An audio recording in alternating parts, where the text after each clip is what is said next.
Merci. Je vous remercie de nous avoir invités à raconter notre histoire. On a beaucoup d'histoires à partager avec le reste du pays en Nouvelle-Écosse. Alors, je crois que je vais commencer par ceci. Ça, c'est un extrait d'un article qui a été publié dans le Huffington Post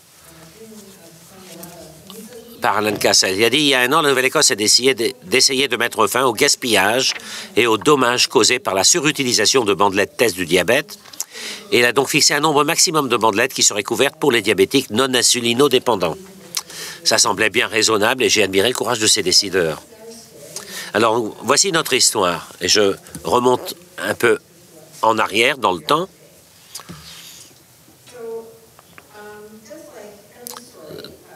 Comme dans n'importe quelle histoire, il y a un début et il y a une fin. Et il y a eu des variations. Et donc, je vais vous dire comment ça s'est passé, qu'est-ce qui a dérapé, changé en cours de route. Et c'est une histoire intéressante. Contexte. Parce qu'il est important d'établir le contexte. Nous allons parler de revoir, contester un aspect de la pratique habituelle de traitement du diabète. Bon, pour certains d'entre vous, vous appelez ça des tests domicile, tests capillaires, etc. Et c'est une pratique qui n'est pas fondée sur des données probantes, mais plutôt sur une habitude. Alors, pourquoi est-ce que c'est important pour le Canada? Bon, je suis sûr que vous savez, mais le diabète est un problème important et croissant au Canada. 10 à 12% des plus de 20 ans ont le diabète. Et 25 à 30% chez les plus de 75 ans.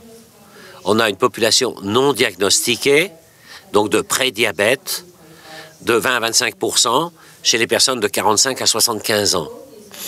Donc, ces chiffres-là augmentent continuellement. Ils révèlent qu'il y a donc une prévalence croissante du diabète et on ne pense pas que ça va s'arrêter. Nous savons que les méthodes de gestion varient selon le type de diabète et le traitement. Bon, souvent, si vous êtes diagnostiqué comme jeune, on vous dit vous gérez votre diabète par des injections d'insuline, des pompes. L'autre type de diabète, qui représente 95% des cas de diabète au Canada, et probablement dans le monde, c'est le diabète de type 2, qui peut être géré par le mode de vie et aussi peut-être de manière plus progressive avec l'insuline. Donc, nous savons que les méthodes de traitement varient. Nous savons que certaines méthodes sont plus efficaces que d'autres. Si vous examinez l'insuline, la nutrition, la perte de poids, le changement de mode de vie, tout cela a un impact et qu'on peut mesurer. Mais nous savons aussi que certaines de ces méthodes efficaces pour la population se sont traduites dans le traitement du diabète de type 2. Et par exemple, c'est surveiller le glucose. Et donc, il y a des appareils pour mesurer cela et ça peut changer le traitement. Mais ce qu'on voit, c'est que cela affecte le diabète de type 2, mais ça ne concerne pas que, justement, le changement du mode de vie. Nous comprenons aussi, donc, que la gestion du diabète est importante. Vous connaissez des gens qui ont le diabète, qui changent leur régime alimentaire, qui sont plus actifs, qui essaient de gérer leur stress, et qui doivent dresser des plans particuliers lorsqu'ils voyagent, lorsqu'ils vont travailler. Peut-être qu'ils doivent gérer d'autres comorbidités. Donc, la gestion du diabète est difficile et lourde. Alors, qu'est-ce que vous penseriez si on mettait l'accent sur l'autotraitement en permettant aux patients de considérer qu'il fait des améliorations importantes dans ses soins? Et donc, cela se fait par la surveillance du glucose. Et si les gens choisissent la surveillance du glucose, mais que personne ne fait rien des résultats, à ce moment-là, ce n'est pas utile. Bon, ils vont se demander ce qu'ils peuvent faire du point de vue de la nutrition et des autres solutions. Il est important de comprendre donc que nous devons aider les patients à trouver la meilleure méthode de gestion de leur situation, en tenant compte des méthodes qui ont fait la preuve de leur efficacité. Alors, nous ne sommes pas les seuls au Canada. Il y a beaucoup de travail qui se fait partout au pays.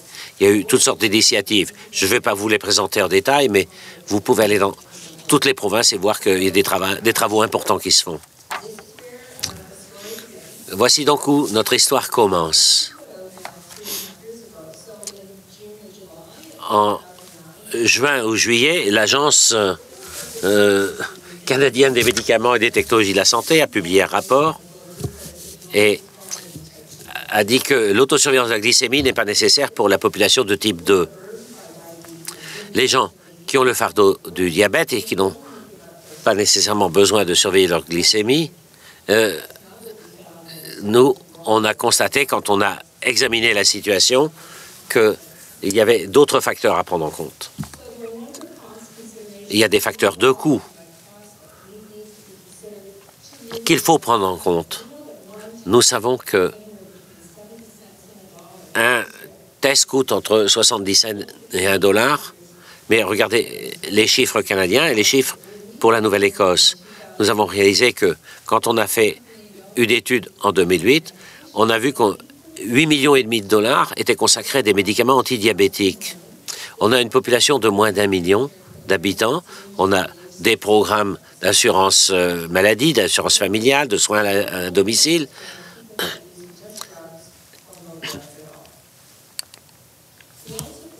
Nous avons aussi, en même temps, une étude qui est en cours par l'Université d'Alousie, une étude qualitative où on a parlé à des médecins de famille, il y a eu des entrevues avec des médecins, des pharmaciens, des éducateurs, pour déterminer des recommandations pour les adultes bien contrôlés, des recommandations d'autosurveillance de la glycémie. Et la conclusion, c'était qu'il y avait une énorme variabilité entre les fournisseurs et les groupes de fournisseurs, c'est-à-dire les médecins, pharmaciens, éducateurs, mais même dans le groupe des fournisseurs, il y avait une grosse variabilité. Et donc, si on regarde les pourcentages de la population pour essayer de déterminer comment ils se traitent, comment ils traitent leur maladie, certains des messages que nous avons reçus étaient très clairs. Bon, l'agence a fait un processus très rigoureux d'examen pour obtenir des données probantes sur la manière dont on traite le diabète de type 2. Et on a constaté qu'il n'y a pas d'amélioration notable par l'examen de la glycémie, la surveillance de la glycémie pour le diabète de type 2. Et on se demandait comment on pouvait faire pour mieux traiter cette situation. On sait que la surveillance doit être reliée à des actions particulières des patients. Il faut qu'il y ait uniformité parmi les fournisseurs et entre les fournisseurs de soins de santé. Et donc, on doit mettre l'accent sur une approche de collaboration. Bon, ça, c'est une diapo très chargée. Je ne vais pas la présenter en détail. Mais donc, la CMTS a présenté son rapport en juin 2009.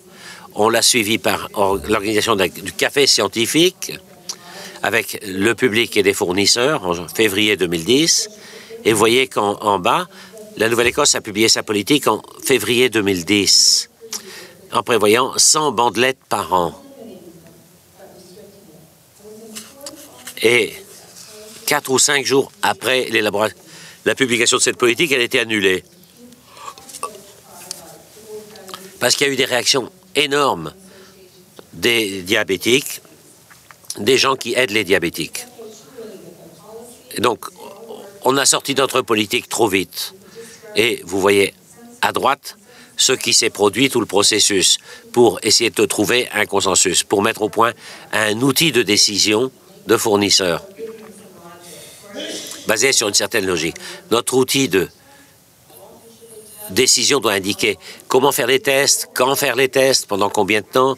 On a organisé des groupes de travail, on a organisé des programmes de formation continue, des formations à des médecins et des ateliers interprofessionnels.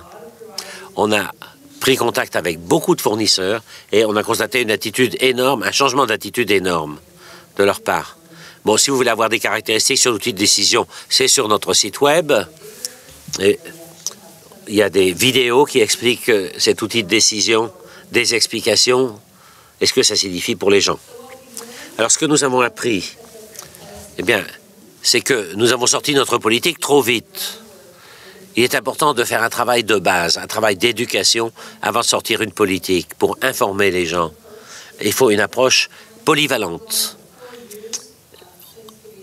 Depuis la publication de cette politique et la publication du rapport de l'agence il y a 4 ans, et donc il faut continuer le travail. Ça ne s'arrête pas, ce n'est pas jamais terminé. Il y a les fournisseurs qui font des changements. On voit qu'il y a moins de patients qui viennent les voir avec leur glucomètre. Il y a les médecins qui recommandent de faire moins de tests. Il y a des différents changements qui se présentent. Il y a moins de tests, donc. Et donc, en conclusion, sommes-nous coupables de dérive du traitement en enseignant l'ASG à des diabétiques de type 2 qui n'ont pas besoin d'insuline? Il faut convaincre les leaders du secteur de la santé que dans le contexte de la santé, il faut abandonner cette pratique de l'ASG comme mesure de qualité des soins cliniques. Et il y a des économies de deniers publics qui peuvent être réalisées au chapitre des bandelettes qui peuvent être réorientées. Voilà. Merci beaucoup. Et voici nos partenaires et collaborateurs, l'Université d'Alousie, l'unité d'évaluation des médicaments, etc. Et le programme PATH de la Nouvelle-Écosse dont on vous a parlé il y a un instant. Merci.